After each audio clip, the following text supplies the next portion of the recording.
governance and negotiation roles rather than staying passive, because again, you'll be served, instead of creating the menu, you will be served. The Workforce Task Force was established to address urgent needs for a comprehensive strategy to improve workforce quality in Kern County. The task force developed a comprehensive framework that includes career pathways for school-age youth, the disconnected youth that we hear about from time to time, re-engagement programs for disconnected youth too, skill building initiatives for adults with barriers to employment. The interesting thing about the Workforce Task Force, I always talk about rowing in boats because everybody's got to row together to keep the boat going straight. Well, there was an old-time manager book called the Canoe Theory, came out in 2005. And basically, success depends on every member paddling together in coordination.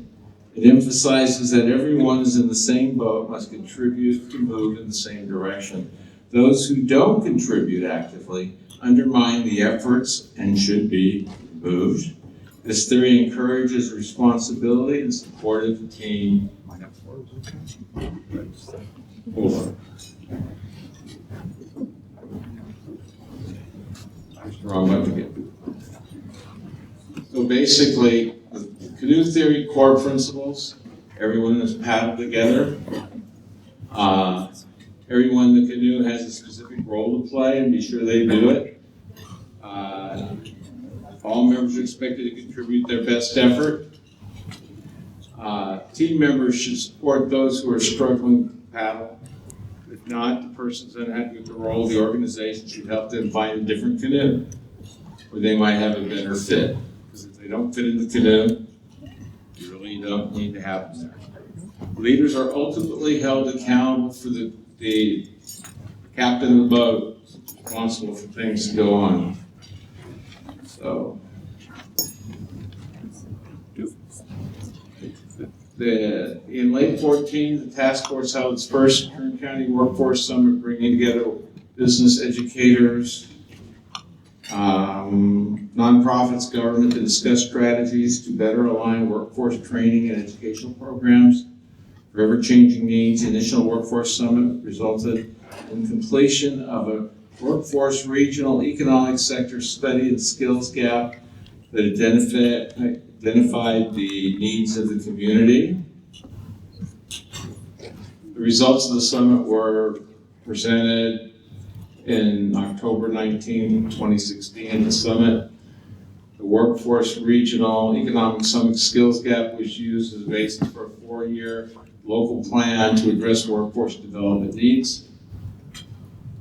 Basically, what the plan said: improve access to education and training opportunities for all residents, foster partnerships with non-traditional partners to leverage resources and expand workforce services, to support the development of career pathways to prepare workers for high-demand occupations in high-growth industries, using existing training and our developed custom training for necessary to meet the demands of business. Now, who are the stakeholders? Who is swimming in? Who are rowing in this boat? We had the Bakersfield Adult School, the Bakersfield Association of Realtors, the Homeless Center, which is now Open Door Network, Cal State Bakersfield, the City of Bakersfield, the County of Kern, Employer Training Resource, the Kern Alliance of Businesses, the Kern Community College District, the Kern Council of Governments, the Kern County Superintendent of Schools, Kern County Taxpayers Association, Kern Economic Development Corporation, the Kern High School District, the Kern Inyomono Building Trades Council, and even the Service Employees International Union. We met on Friday afternoons at 3 o'clock. And you say nobody meets on Friday. That's why we met on Friday, because everybody was available and their calendars were empty. So many things happened. Basically, the collaboration focused on developing innovative strategies to enhance student outcomes and align education with student needs. Two of the larger ones were the dual enrollment initiative with the Kern High School District, Kern Community College District, and Cal State Bakersfield. The the expansion of technical career education, Kern High School District and the Kern Superintendent of Schools. The main byproduct of that is the building we're sitting in today, helping the kids, as you see back in the back, who are going to be our future workforce. The Kern Promise was committed to deliver transfer students to help to complete their associate degrees to transfer within 2 years, as long as the students met the requirements. CSUB's Transfer Success Pathway guaranteed teacher admission.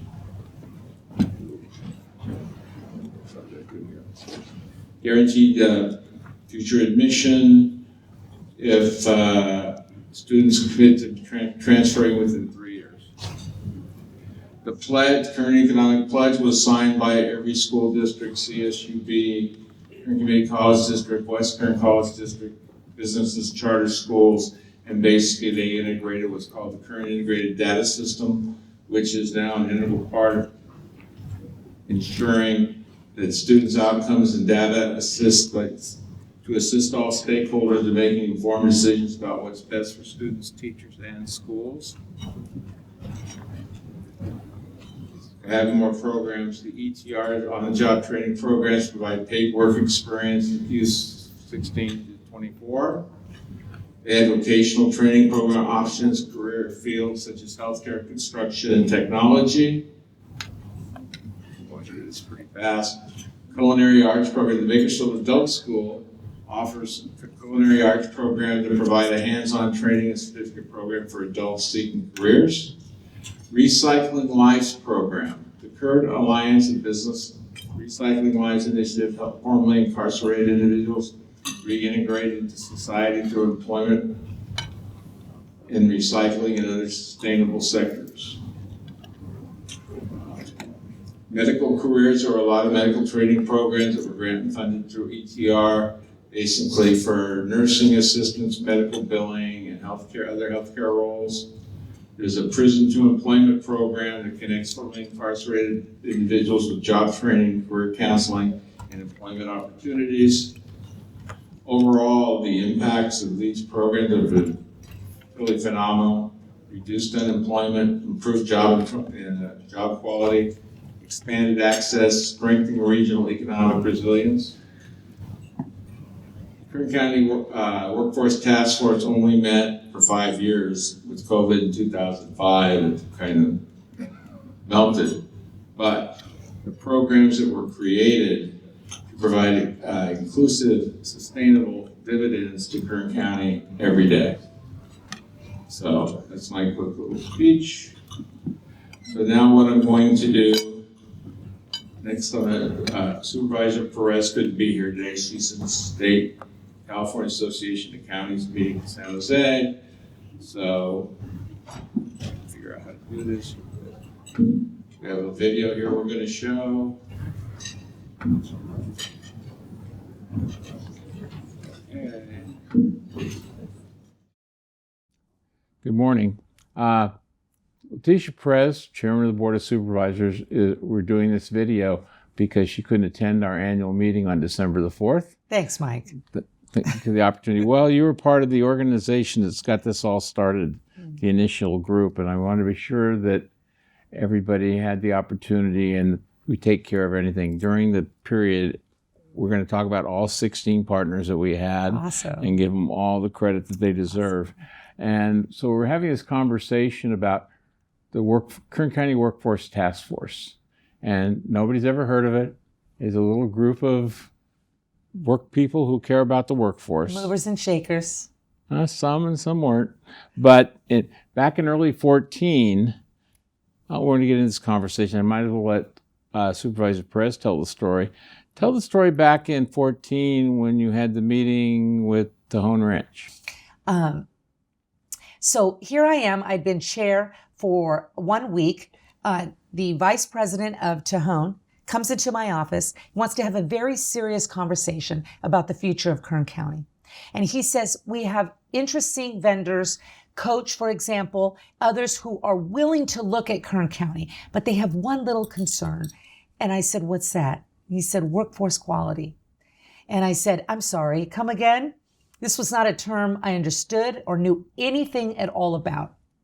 He said, started to explain the condition of the workforce, that we have an incredibly ambitious and incredibly, patriotic, family-oriented, sort of great American stock in our people.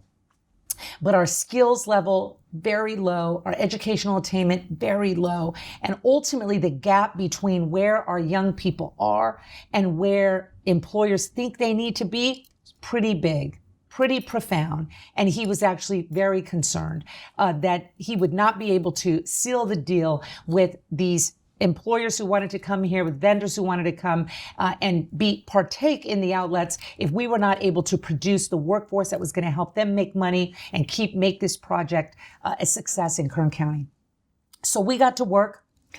We located in a corresponding community college a 24-hour certificate training program that literally taught the most basic things that you need for an entry-level position. Here's how to count change, pick up your pants, don't fist fight your supervisor, literally. We had those kind of soft skill challenges in our entry-level job training environment. Those were our realities. But of course, a very ambitious, a very excited, a very hopeful population.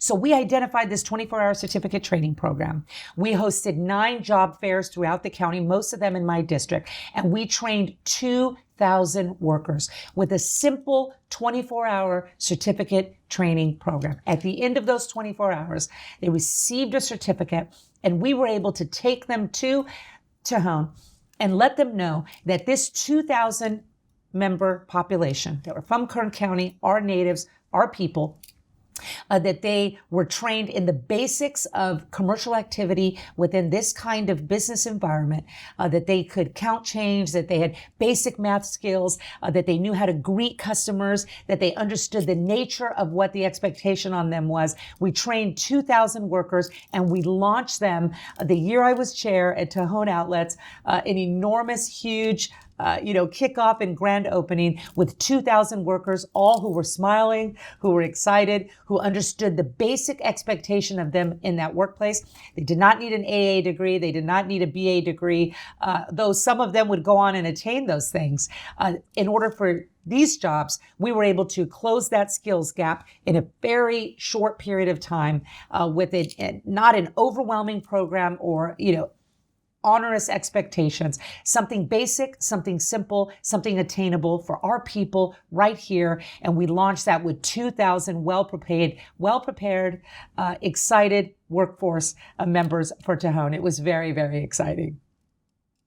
So we had a little conversation about this after the Tejon conversation, and we put together, KernTax hosted a dinner. Actually, it was hosted by Wonderful hosted the dinner, but we had 34 community leaders at Maxwell's restaurant, used to be in the alley. And we had a National Association of Realtors workforce development guy give a speech and tell us really what we needed to do. Tell us a little bit about that story and how that really kicked us to another level. The best thing that I've ever done as supervisor legitimately is partner with Mike Turnipseed. And I mean that because he comes from a world that I don't come from. He knows things and knows people that I don't know.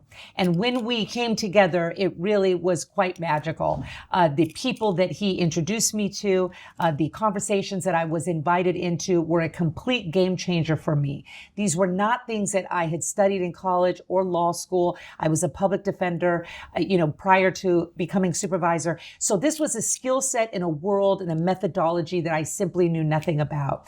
And so to be invited into this circle was a really big deal. I ended up sitting next to Councilman Ken Weir, who comes from a different political party than myself, the other side of the tracks, if you will, and a person who I frankly did not believe would be interested in my opinion or want to hear what I have to say. And I was completely wrong about that. And it turns out that he had some opinions about me that were not exactly accurate. And it was Mike who brought us together, who forced us to get into the same room, to sit down at this table, to listen to these big ideas ideas about what is possible for our community when we think, really strategically and employ a methodology that looks at the reality of our people, where they are right now, and how we close the gap on getting them to where they want to be. Okay, thank you.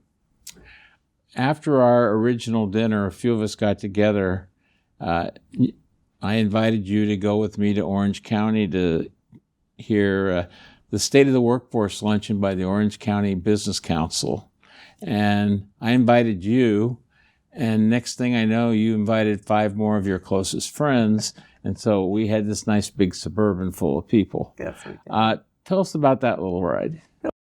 And so a group of us got into this Suburban, and we said, we're going to head to Orange County, and we're going to go to a center place where business thrives and people thrive, and the roads are beautiful, right? Because they have lots of tax revenue, and a place that's really got some things figured out that we'd like to emulate. And we want to see, what they do and how they do it. What does it look like? What subject matters are discussed? Who's there, and go and really see it up close, personal, so that we can get a sense of how we do that in Kern County, and why can't we, right?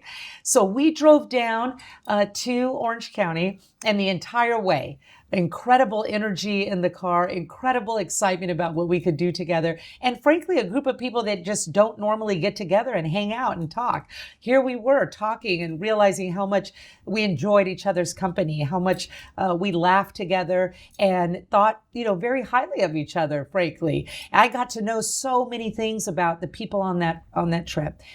Barriers came down, ideas we had about people were changed, and we were incredibly inspired by what we saw in Orange County. The professionalism, the sophistication, even in the documents that they presented to us there to share ideas. They were simple, but they were sophisticated, they were cutting edge. And as we looked at them, we realized we can do this. We can do this in Kern County. We had our key ETR people there, Teresa Hitchcock. We went back to Kern County and we designed our own documentation around what we saw in Orange County, because they had this very interesting way of communicating their demographics, their needs, their people, who they are, in really short and simple structure. What are your thoughts about the outcomes of the Workforce Task Force over and what all they accomplished over that period of time? We may have been the only people in Kern County genuinely, sincerely working on Friday afternoons about 4:00. That was the only time really that we could be certain that everybody was available. And the fact that people were willing to do that, come together on Friday afternoons, and I mean a pretty big size group of us in the Point Conference Room at the county, and just sit down and talk, strategize, lend energy, lend expertise, is really incredible, Mike. The devotion of that group, the dedication of those people, at Mike's invitation mostly. And of course, as chair, I was able to influence some of those folks to want to be in the room and to want to participate in the conversation. It was absolutely a magical time, Mike, that we thought, where we debated, where we disagreed, where sometimes we had some knockout, drag out fights, Mike, in all honesty. We had some disagreements. We had people get up and storm out of the room when we were presented with frustrations about the condition of our kids, the condition of our graduates. We wanted to see big improvements in the lives of young people here and the opportunities presented to them. The fact that Bakersfield College and Cal State got together and streamlined programs, the pathways, your degrees, that we take all your credits. We make sure the curriculums were aligned. They did that. The superintendent schools and all the school districts came out with the Kern Pledge, where the data that we now can track and things that we can do to highlight and spotlight early on the problems and challenges we had. And then you mentioned dual enrollment. That's a story into itself, how just happened to happen. And where we're here today, CTEC. So that was all a spin-off of what was going on in 2014 and 2015. So cool. And they're major programs. Looking back, there were probably 10 or 12 that actually made fundamental change that most of them don't hear about. CTEC is out there. Dual enrollment's out there. but that are actually on the ground with helping kids and young adults get the skills they need to perform. So kind of in wrapping up, what is the takeaway is good. I mean, most people don't know the work that the Kern Workforce Task Force got together. And there were 16 organizations. It wasn't just you and me, and it just didn't happen. You know, Mike, obsessively thinking about these issues all the time, this is what he does like no one else I've ever seen, sends me this article about the youth disconnected rate in Kern County. And actually, took a look at the 98 largest metropolitan areas in America from Boston to Bakersfield. And the numbers were quite stark. It looked at youth disconnected rate, meaning young people between 16 and 24 who were not in school and not working. From Boston to Bakersfield. Bakersfield had the second highest youth disconnected rate. Second only to Memphis, Tennessee. They were 22.6, we were 22.2. So essentially the same as a very, very deep South, struggling area of the nation. This, of course, being California. People don't think of California this way. The reality is nearly a quarter of our young people not in school, not working, not on a pathway to success, to meet their own American dream, to get their own, to get theirs, right? Their own achievements, their own hopes met right here in Kern County, even though, right, we're the poorest congressional district in the United States. Bakersfield, for any city above 250,000, the least literate. We are literally serving here the least of these, literally. A difficult reality in our statistics. Mike sent me that article and it changed my life. We started sending those numbers out, not in shame, not in embarrassment, not to look at any particular group of people like they were worse or unworthy, but an honest look at where our young people are and how important it is for us to put all differences aside, be they political or otherwise, and focus all of our efforts entirely on our young people and closing the skills gap and creating pathways that are unique, that meet the specific, unique needs of our people. It happens not because of KernTax. It happens with our partners and approaching non-traditional partners. And because we're being a taxpayer organization of always just saying, we're not for this, we're not for that, just be cheap. We took a new direction into return on investment. What are the outcomes? What outcomes do we need? And nothing shows better outcomes than the Workforce Task Force. And I'm very proud of that. And I want to thank you for taking time to film this. I know you wanted to be here today, but thank you again. Thank you, Mike. The Workforce Task Force was the absolute best of us. It was the best of us. And we came in as good faith players. We learned some things. We had disagreements. We had agreements. We had it all. And we were willing to be truthful about the condition of our community and how much we care about where our community is, enough to partner in a new and exciting way. And there have been good outcomes. As I walk through this building here, my heart is full. As I see the opportunities being presented to Kern County kids, my heart is just full. It's bursting because I know it's the product of incredible people coming together, really caring about the future. And of course, I see these young people doing this exceptional work. I really feel like, my life has meant something by watching this. And I want to thank you for what you have done to include me, to teach me, to guide me, and help me be a small part of this incredible operation that has lifted up every person in this community. Thank you to be and this is well-deserved, a true partner. Thank you. Thank you very much. Thank you. Thank you. Well done, Mike. Well done. Thank you. So, We're good. we're good. Guys. Okay.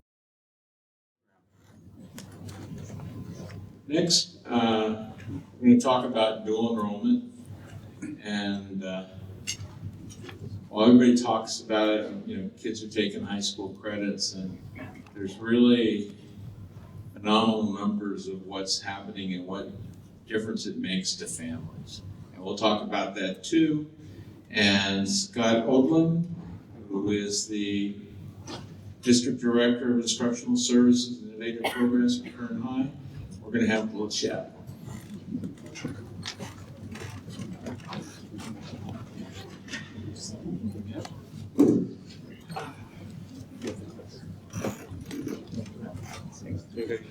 You're right. Getting old, can't think of our. Yep, I think you're good.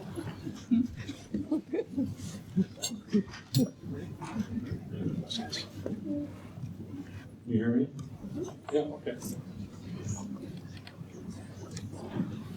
So, Scott, we're going to talk a little bit about dual enrollment and some perceptions and non-perceptions. We'll start out with what's the difference between early college and Sure. So a couple things you'll see on, and I'll have a little bit going on the presentation there as we're kind of having this conversation so that you guys can look it over.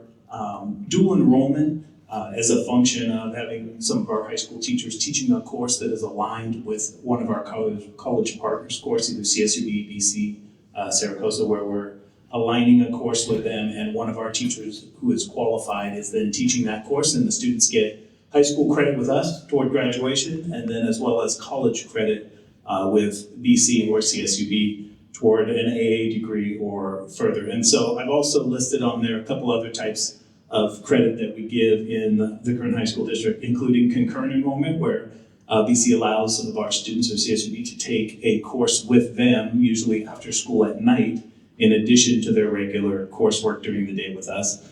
And articulated credit, where one of our CTE courses has been deemed to be a comparable course to a college, and so they're articulated with those universities as well.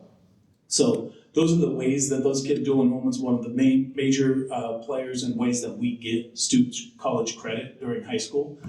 You'll see here the early college is a more recent sort of undertaking that we have, where we are starting students in cohorts as freshmen so that they have opportunity taking courses at night to complete by the time they're senior in AA degree. So we have students who are going through high school, taking all their regular high school coursework during the day, in addition to taking courses in either summer or at night, and by the end of their senior year, they can complete an associate's degree.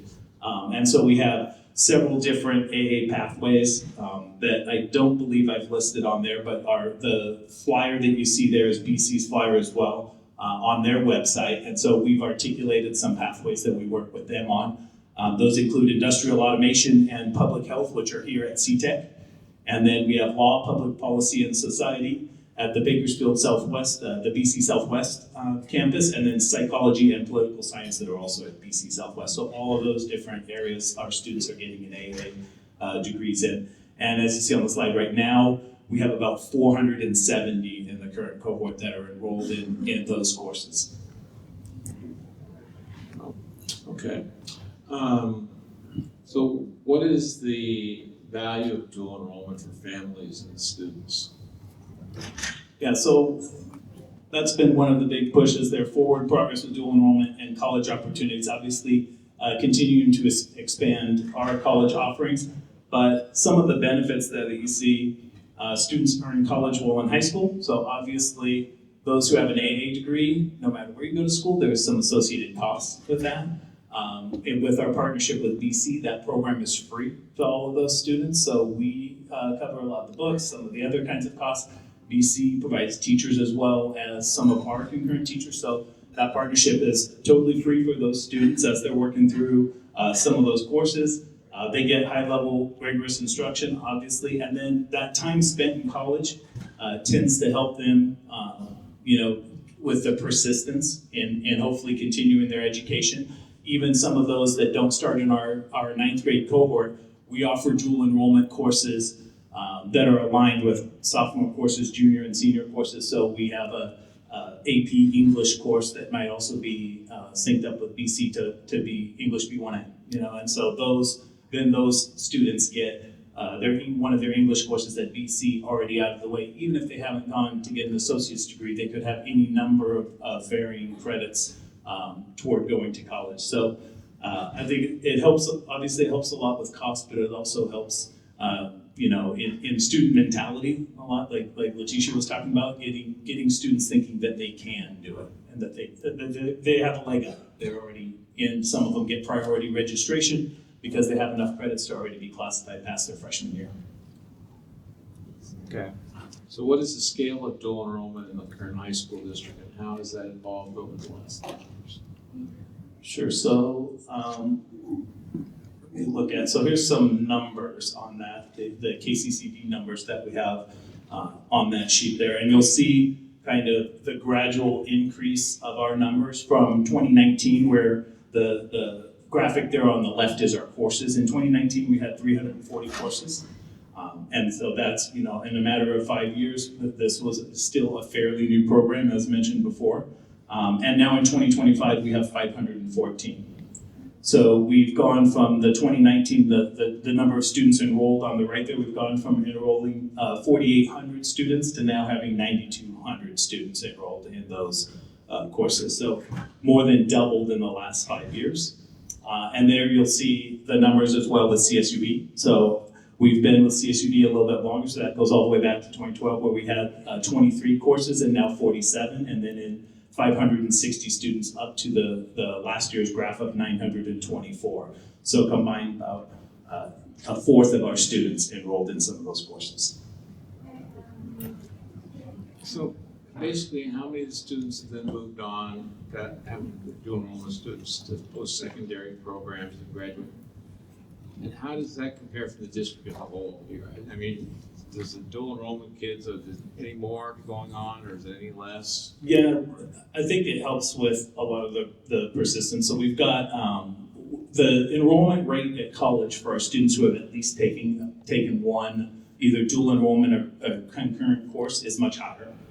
They persistently go on 85 to 90% of the time or higher, into the environment, and to either get an AA college or BC, CSUB, etc. It's very difficult in most of those metrics to track past high school, just because obviously across the country each state has their own system and are aligned. So we're very good at tracking kids in California. Once we graduate 10,000 seniors and they scatter, across the U.S., Canada, all over the place, tracking where they go has been obviously problematic. But you'll also see, let me bring back one slide if I have it on here. No, I might have it on there. There is one that we talked about before where the persistence in associate's degree in some college in Bakersfield is higher. Our kids are higher than the state average, the state and county average, in terms of a lot of our kids graduate and go get an AA. But then we see a dip where our bachelor's degree graduation in Bakersfield is lower than the state average in the county. So that idea of, can we, by giving kids more dual enrollment, more college exposure, build their persistence to not only go to college, because we see a lot of them going, but then they're not, they're getting high level of some college or AA attainment, but lower level of bachelor degree attainment. So trying to build that persistence in. And here's the numbers as well for enrollment totals across 2015 to 2025, how many students between CSUB and KCCD that we have had taking courses, and how many credits they've earned.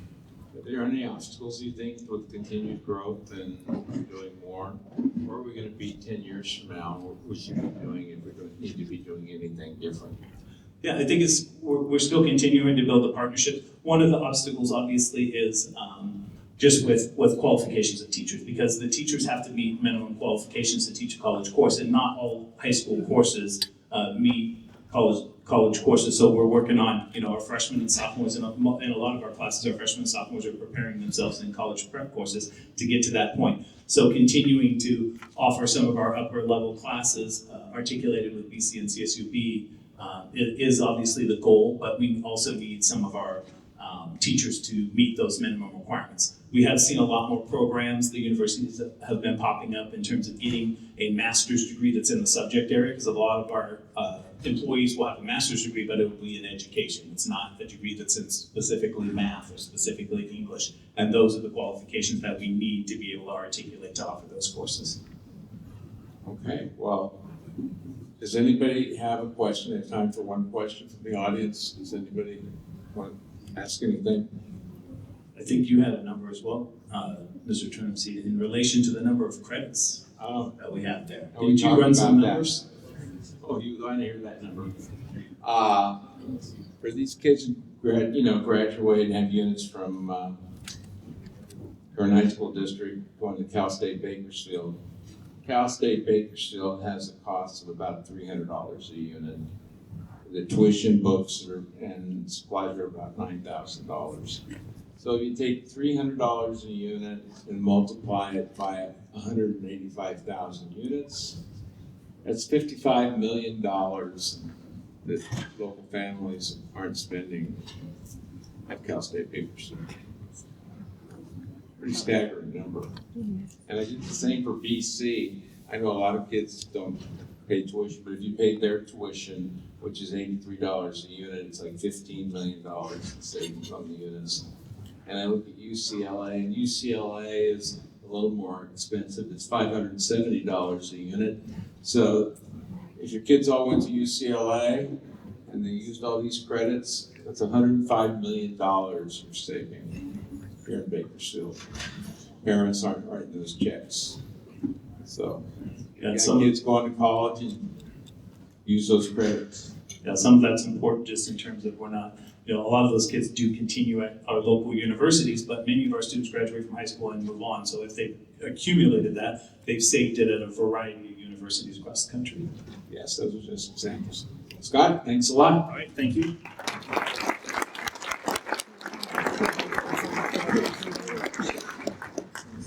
Next, we're going to have Brian Miller. Why did I say that? Brian Miller.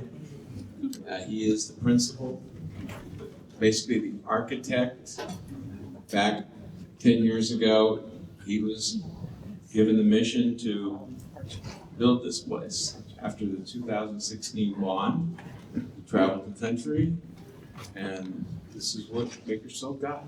And you really, if you have time, be sure we're going to have tours afterwards. If you haven't seen their classroom and seen the kids, right in the back of the room, we'll get together and get you an organized tour. So, Brian? Thank you, Michael. Glad you got Dennis and all. I'd have to come tell some jokes, so I don't have many.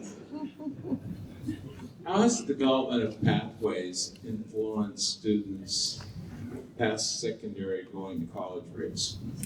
Yeah, so the pathway concept is one that where you've got a series of courses that starts in high school and continues on to post-secondary education. And it's a very important part of what we do in the Kern High School District, and specifically at ROC and CTEC, to where anytime we're building a program, we're looking to our post-secondary partners to see what they offer. And we want to work with them to align that curriculum so that they're starting with us and going on to finish at post-secondary level.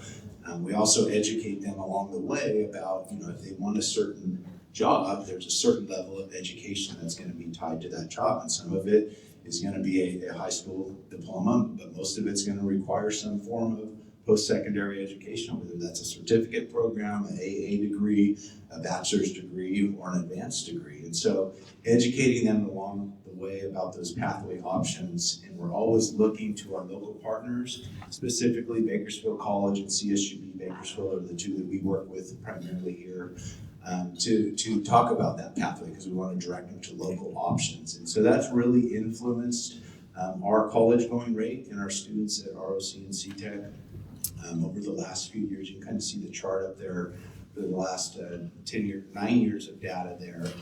We took a big dip in the pandemic, rightfully so. Students stopped going to college. And so we've really rebounded since then, though. So we're right around the last couple of years, around 75% of our seniors graduate and they go on to post-secondary education. And that's about 20% higher than the average student in this area. And really that is attributed, I believe, to that pathway concept because they're really getting confidence. We have dual enrollment articulation, the stuff that Scott was talking about, embedded into most of our classes, so they're getting exposed to that college rigor, getting the confidence with that. And then a lot of students come to us and they don't even ever envision themselves going on to college. A lot of our students come, they start the school year, that's not even a thought in their mind, but throughout the course of the year, that perception changes dramatically, and that's why you see that high rate there. And so it's really about that pathway concept. So how did we get to where we are today with ROC and CTEC? What's kind of the history of the programs for vocational training? Yeah, so our history of vocational training in Kern High really started with the ROC Center back in 1985 is when that opened in conjunction with the Bakersfield Adult School out on South Mount Vernon. ROC is still out there today. And the cool thing, this is actually our 40-year anniversary of the ROC campus. So we started with this same model back in 1985 where juniors and seniors would take a career technical education program, they called it Go-Get back then, for half their school day. So these students come to us for a morning session, they're here for 3 hours a day. Our afternoon students just got here at noon, they'll be here till 3 o'clock, they've been on their high school campuses all morning. And then we even run evening sessions as well. So we've got a group of students that comes in every night at 5:30 and they're here till 8:30. And so that's really how the ROC started. It was about 16 programs. And it really stayed the same until we started the expansion project. And so it really started in about 2015.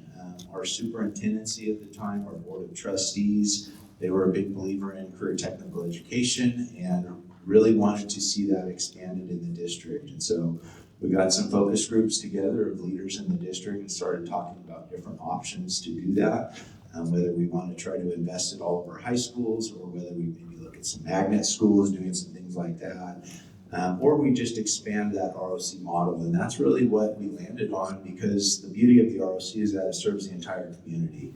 So we take students from 24 different high schools within Kern High, Greater Bakersfield area, Arvin, Shafter, and even the Lake Isabella with Kern Valley there. And so that conversation landed on that expansion model. And then it was really about developing a shared vision with the community. And there were some very strategic partners in doing that at the time. Sonia Christian was up at Bakersfield College, and that was her initiative with dual enrollment pathways. And so we started talking about expanding ROC and building a second center to align more pathways with Bakersfield College. And then Richard Chapman, who's here today, he helped talk about the workforce development side of things. And then Michael Turnipseed, yourself. And those three were really ones that helped kind of shape that vision and share that vision throughout the community. And our goal, when we knew that we were going to try and secure some funds through a bond in 2016 to build a second center, we really wanted to put the best of the best. And we believe that's what our students deserve, that's what our community deserved. So we took several teams to other states to kind of see what other schools were out there, what other designs were out there.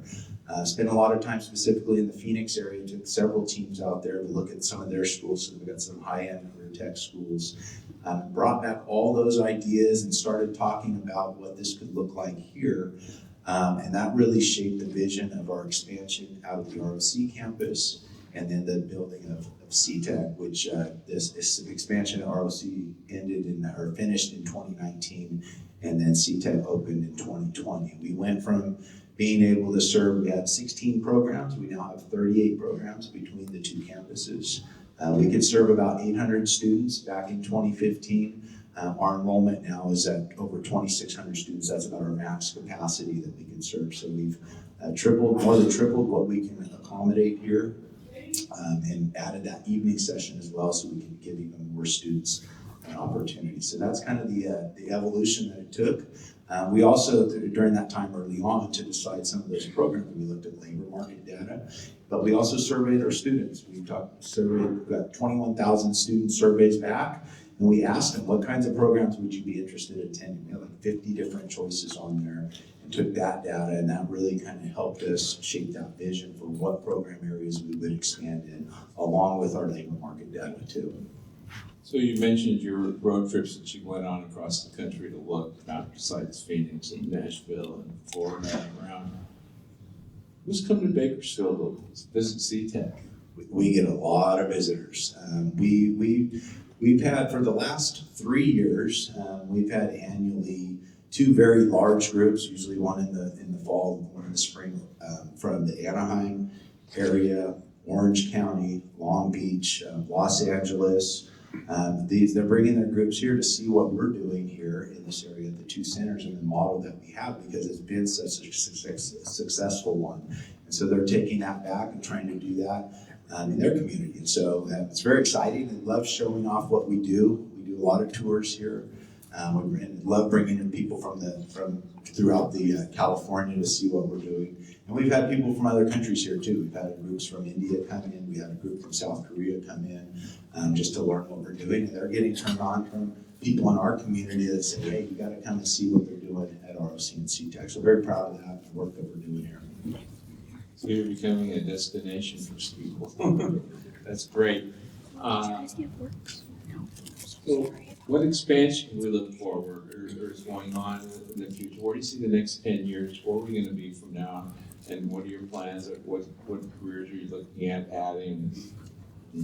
Yeah, so we've got a couple things. We put our enrollment data up there over the last 9 years, and you can really see the growth. Our application rate has gone up almost every single year over those last 9 years. Outside of kind of had that small dip in the pandemic there, but just this last school year we had 6,600 students apply to take a program with us, and that is about 1/3 of the students in the district that are eligible. They're all juniors and seniors here, so we have about 20,000 juniors and seniors. We had 6,600 of those students submit an application to take a program.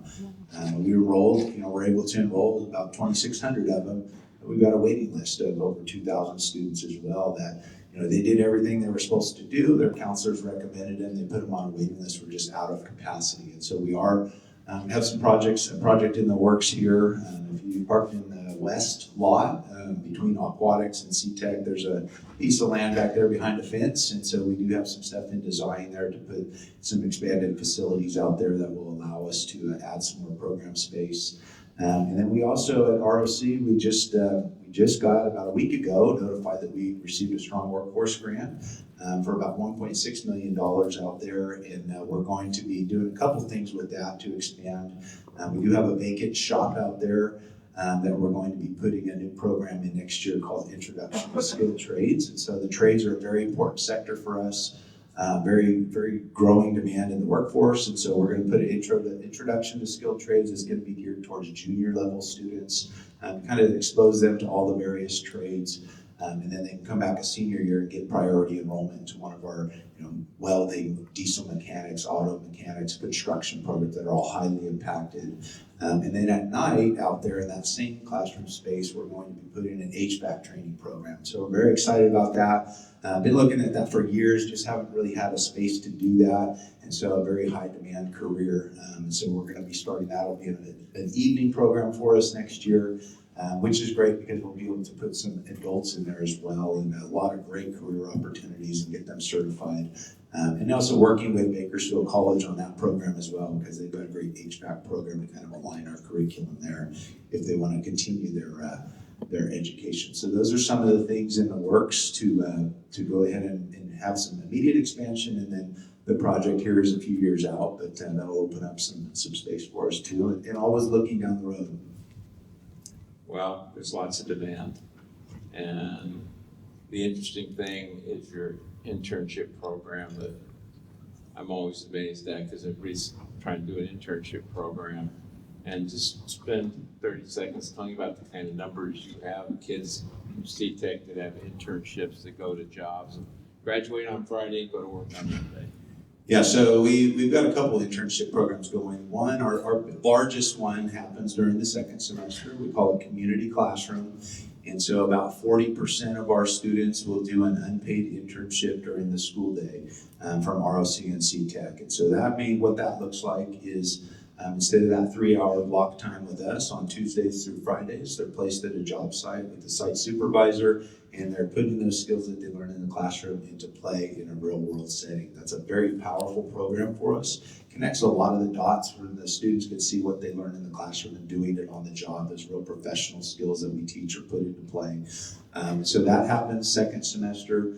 We have over 300 businesses that we partner with. Those are formal agreements that the district has with them to serve those students. And then the other one that we've been working with KEDF on is the KIC program, Kern Intern Connection. Started a few years ago in the manufacturing sector, and we're looking to expand that as well, working with Richard and his team. And so that's for graduating seniors in certain programs where the employer offers a paid internship, typically during the summer, And we kind of KIC works to connect kind of those top students into those internship positions as well.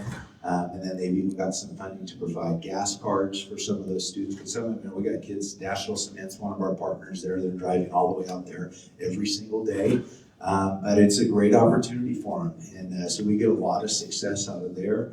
I know our digital marketing students have had a lot of success. Last year we partnered with some of the city governments as well. Tehachapi comes to mind, and Wasco as well. So that's the KIC Internship Connection Program.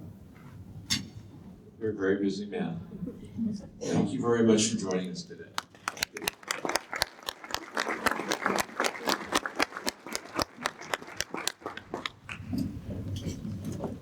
So next, we're going to have Dr. Stephen Bloomberg. Stephen has been the chancellor for the last, year and a half? And we're going to talk about things from the downtown Bakersfield headquarters of the Kern Community College District. Thanks for joining us today. Always good to see you, my friend. Good afternoon, everyone. Be a little more excited, right? I mean, we just handed out cake. You haven't gone to fructose high yet. I mean, I should ask, you mentioned the cake. How was the food?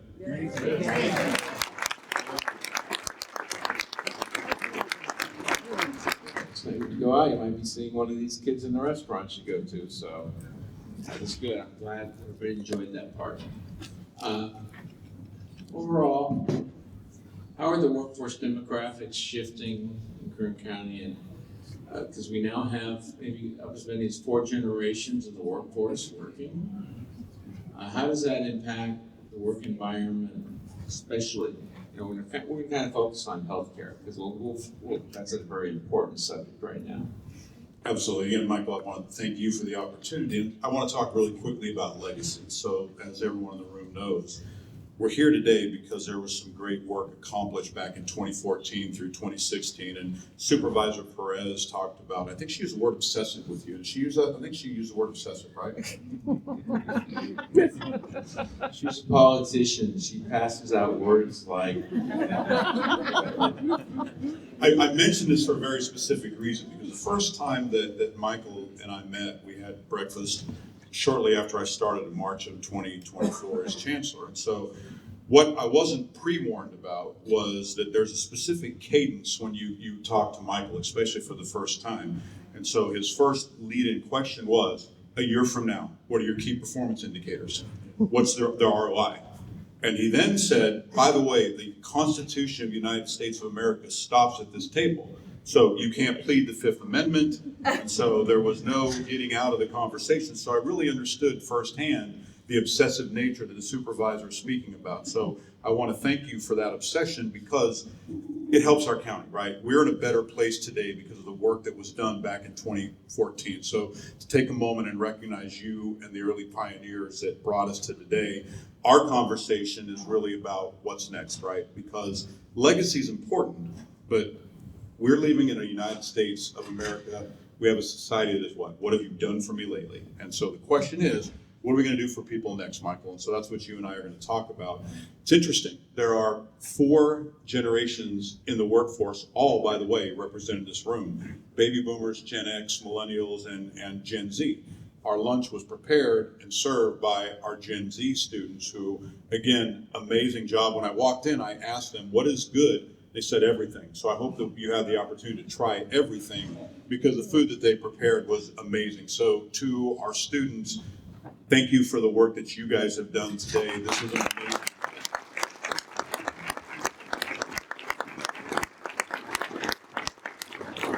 I think the reason we're starting off, we're talking about generations, is because in the workplace, each of these generations works together every day. And the way you motivate a baby boomer is different than the way you motivate a millennial. And the way you motivate someone from Gen Z is different than how you motivate Gen X. And so from a workforce perspective, we need to understand that there are certain ways that we should meld our generations together and work together towards an even better economy in Kern County. Yes, we are a catalyst for the state. We're a catalyst for the nation in so many different things.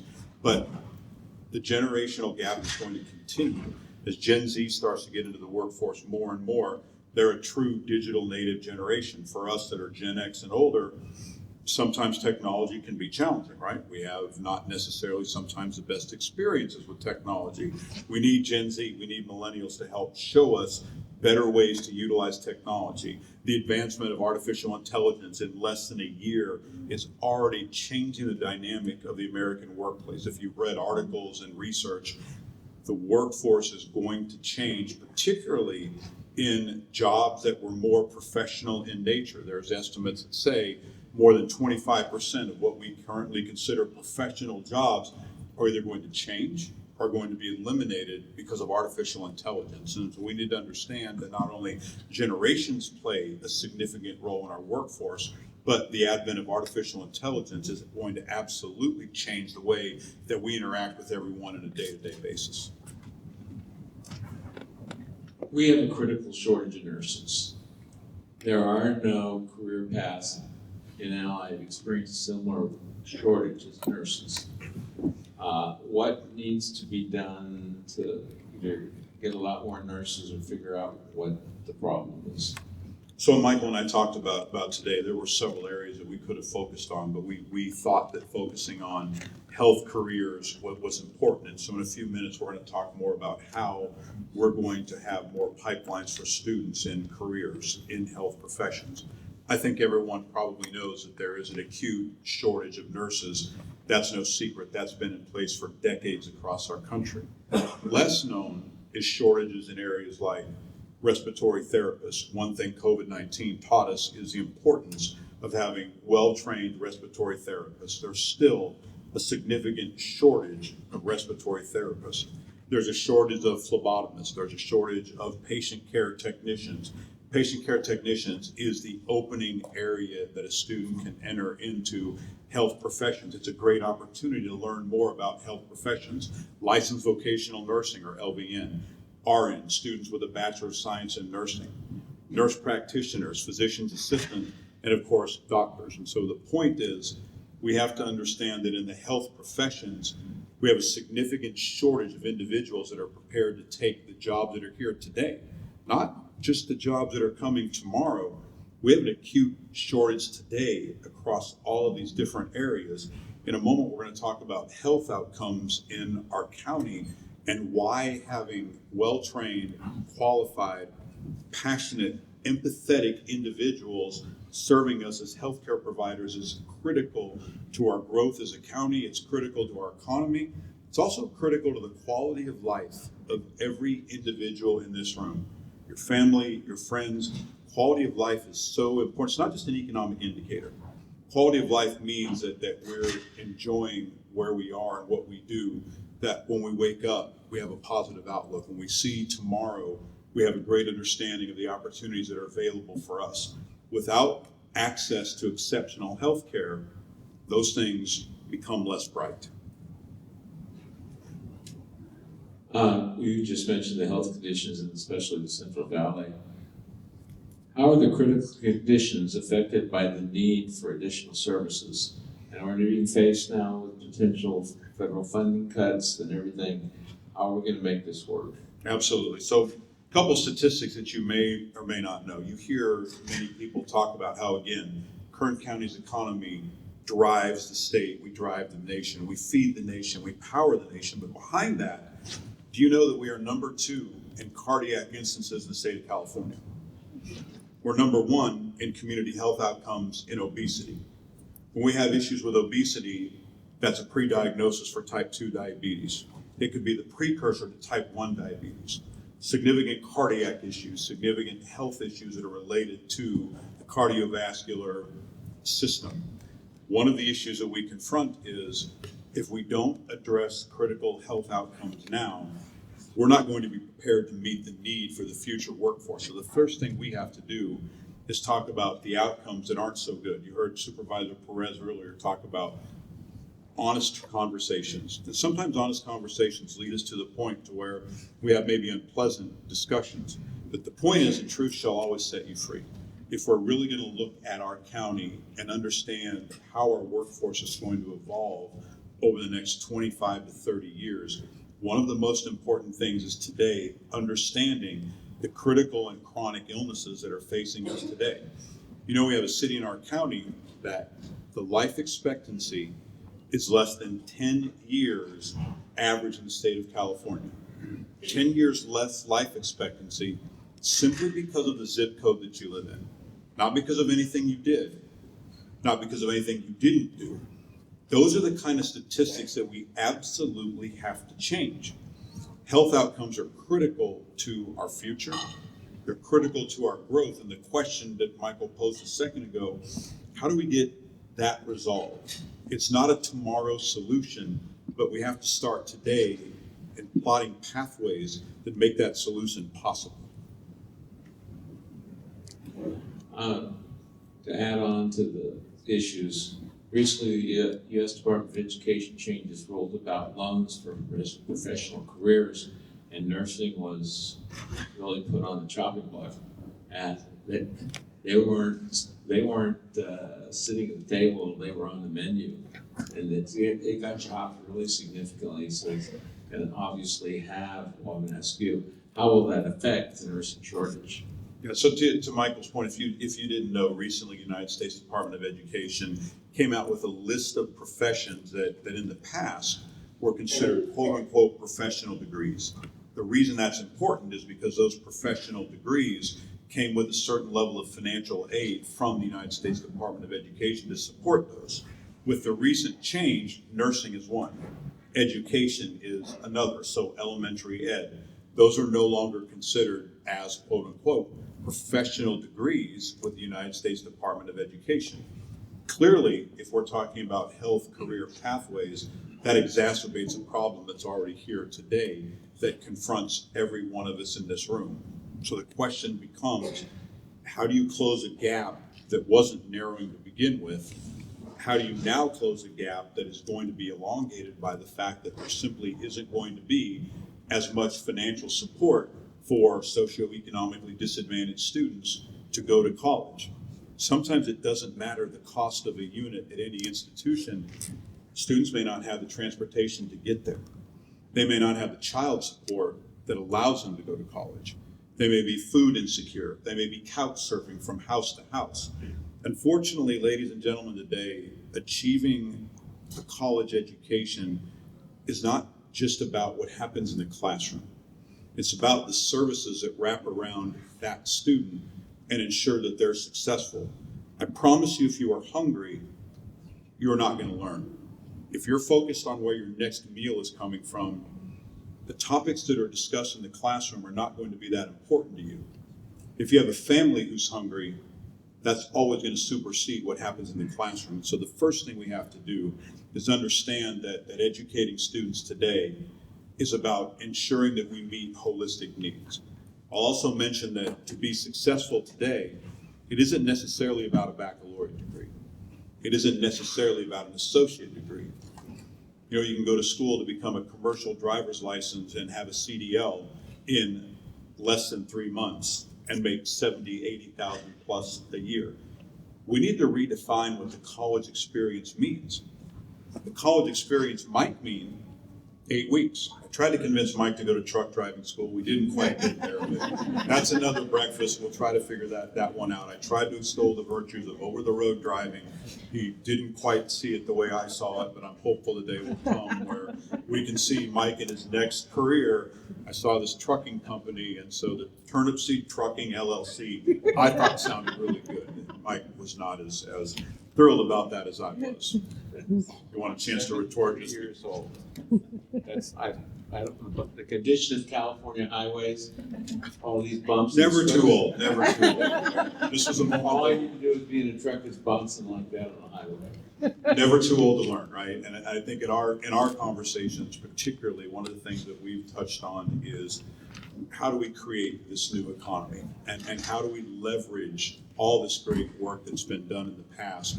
How do we ensure that what happened in 2014, 2015, 2016, you heard the great numbers of enrollment in students in early college and other pathways, dual enrollment.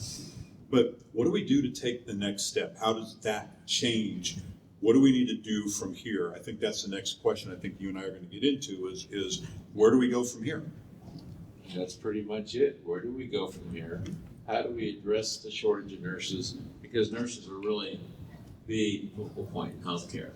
It's the nurses in your hospital that take care of you. And so what's the answer? How will we address these critical shortages with we have in nursing and allied careers and prepare for growing demands, because demands are only going to get, as we age, we're going to need more doctors, more nurses, more everybody.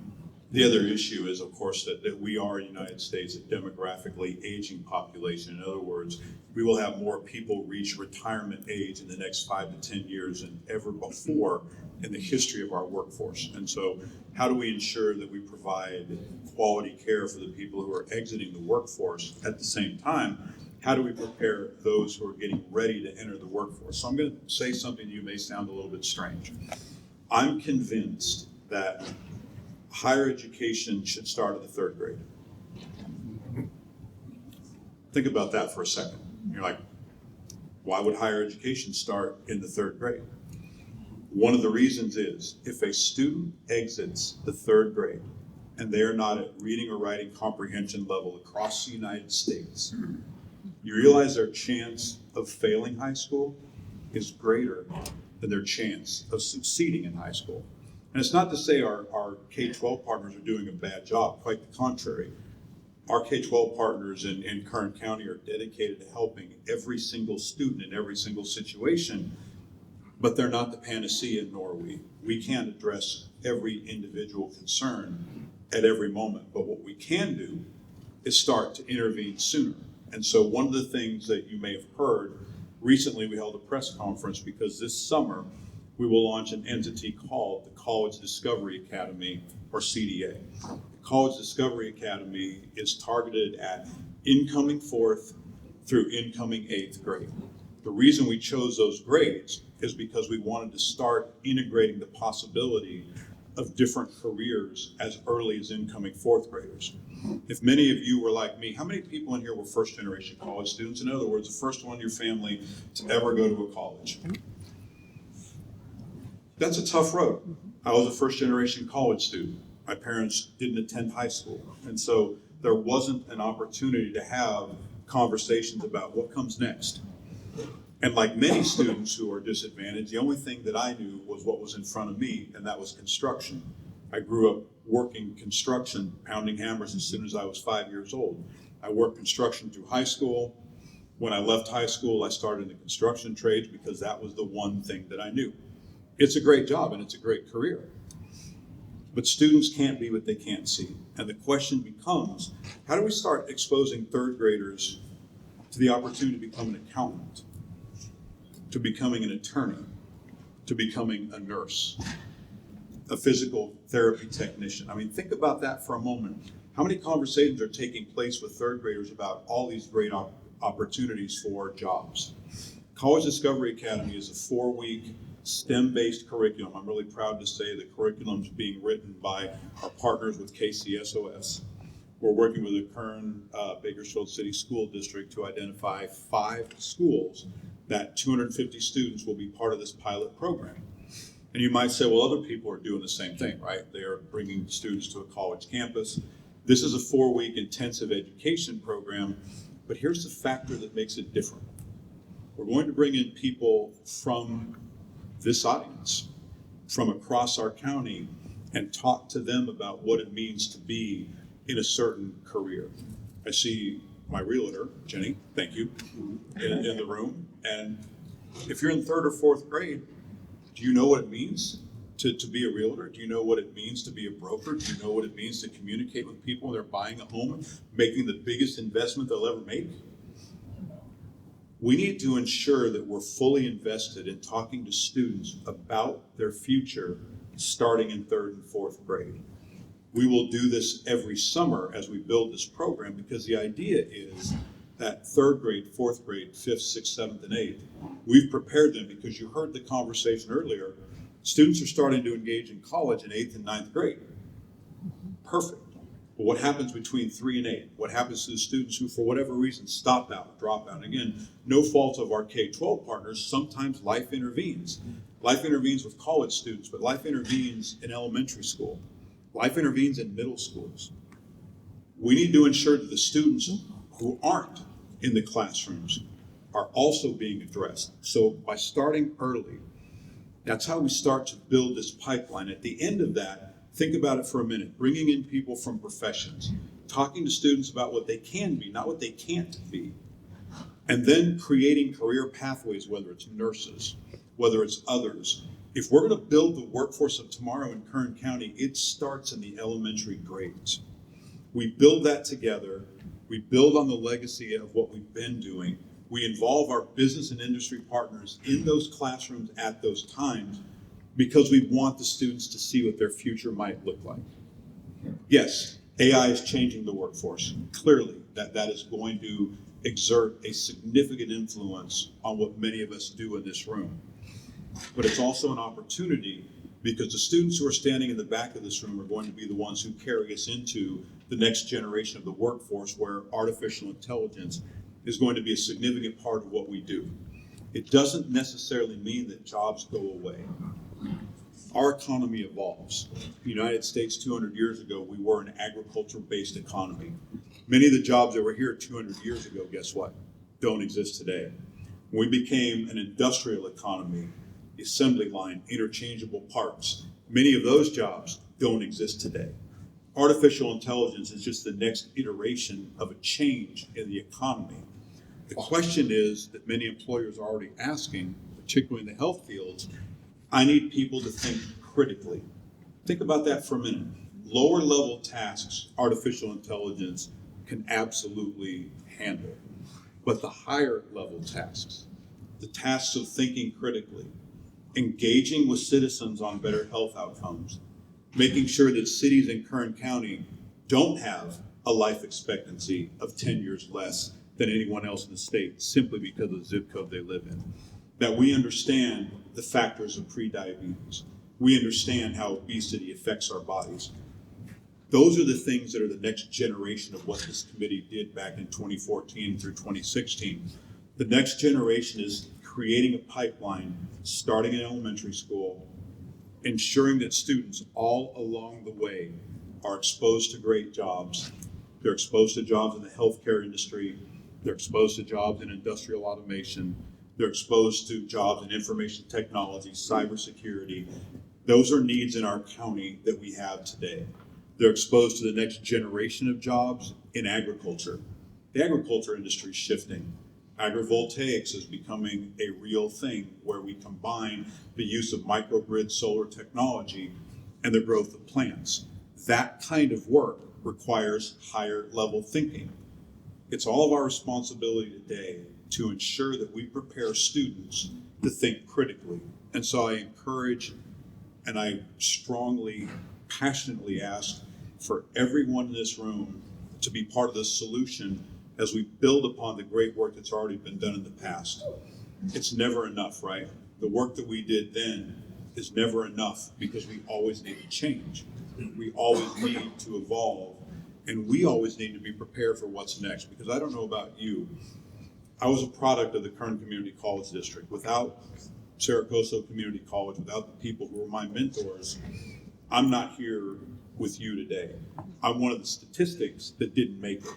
And thankfully, because there were enough people that cared at a time in my life where it was not easy to care about myself, people who mentor us along the way are so important. And so don't be surprised when we ask you, when we see you in various meetings and various other things, to be part of the solution and to help us mentor students and to help us pave a pathway for many students who, again, through no fault of their family, through no fault of their own, aren't exposed to all these great opportunities. And so you will see more work from us. You will see more intentionality about expanding our nursing and allied health programs. You will see very specific things come from the Kern Community College District and our member colleges to expand occupations in allied health, nursing, and other critically important industries. But I want to thank you for the opportunity to just talk about what's coming next.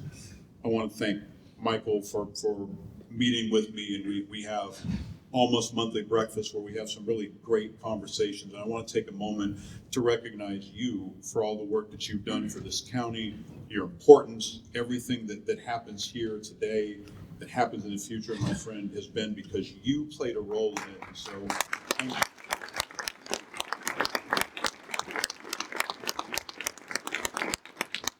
Well, you have to give thanks to the man sitting at table 11, Jay Hershey, hired me to do this job. Stand up, Jay.